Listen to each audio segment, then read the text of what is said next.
Traditionally, homeowners need to sort out the items by metals, glass, or newspapers.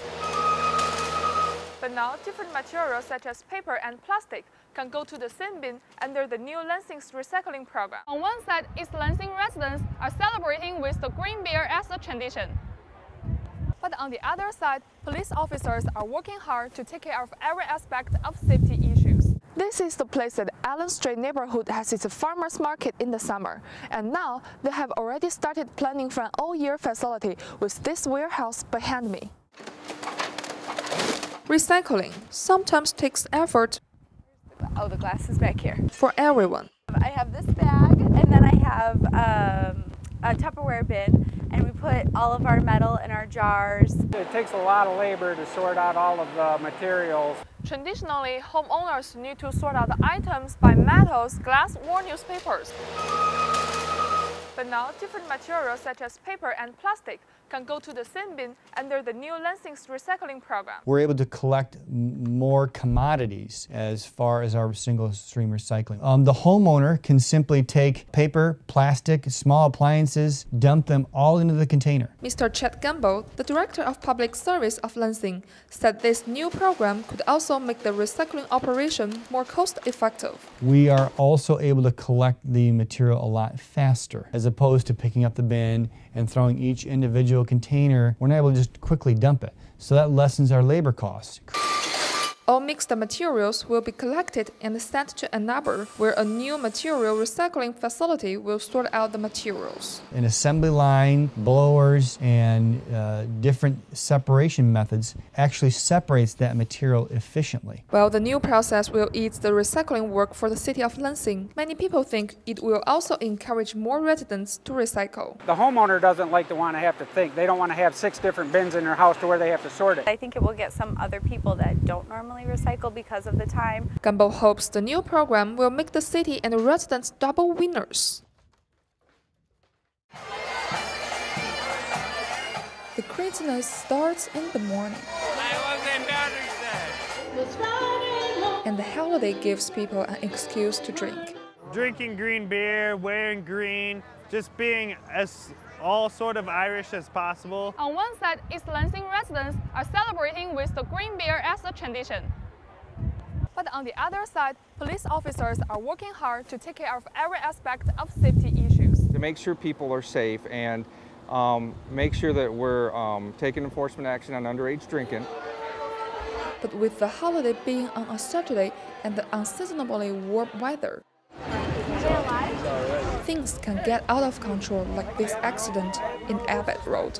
The pedestrian was intoxicated or had been drinking and ran out in front of the van and then got hit. While trivial accidents happen, most residents appreciate the police efforts. I've seen them driving around, like making sure that everybody knows they're there and just keeping us safe. The glee of the festival culminated late in the night, and the police are hoping people could have fun and enjoy responsibly. For Focal Point, I'm Yanjie Wang. It's like literally bigger than my high school. MSU freshman Elizabeth is going to become a resident assistant this fall, but she has mixed emotions about having a roommate. An RA's room is supposed to be a safe place, somewhere where any resident can come at any hour of the day or night and speak to the RA about very confidential matter. Eliza says having a roommate will be a major inconvenience. If my roommate has an issue with me, to address that, she has to speak to her RA, which is me. So it's really biased. But the decision was made because of residence hall overcrowding. It ended up in a situation in the fall that students were living in triples, otherwise known here as transitional housing. By having each 300 RAs take a transitional roommate, this will help over 1,050 students out of triples. Kathy Collins, the director of Campus Living Services and Residence Life, said some RAs may have some misunderstandings about this decision. In a 4-year average, we had 400 no-shows. Once we identify where those students are, we will be able to quickly and swiftly move those students that are living with those mentors into those vacant spaces. And a lot of us are very frustrated. While RAs and university housing may not agree with the new policy, Both groups agree that this will be a challenge at first. There's some RAs who are 24 years old, and if they're living with an 18-year-old roommate, they're at different maturity levels. I think it's just as challenging for our freshmen to live 3 to a room, and I think that I don't want the mentors or any of us to lose sight that I think it's going to be challenging for the freshmen also to live with the mentor. Collins hopes RAs will work to support the decision before next semester. For Focal Point, I'm Yanjie Wang.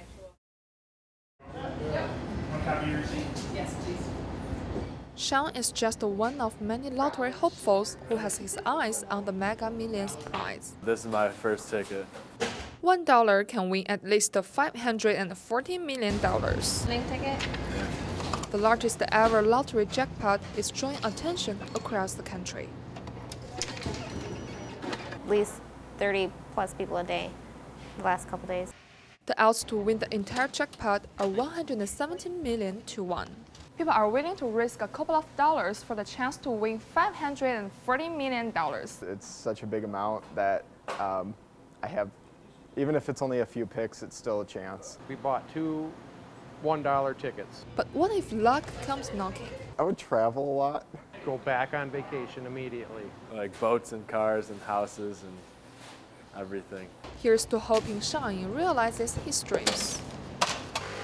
For Focal Point, I'm Yanjie Wang.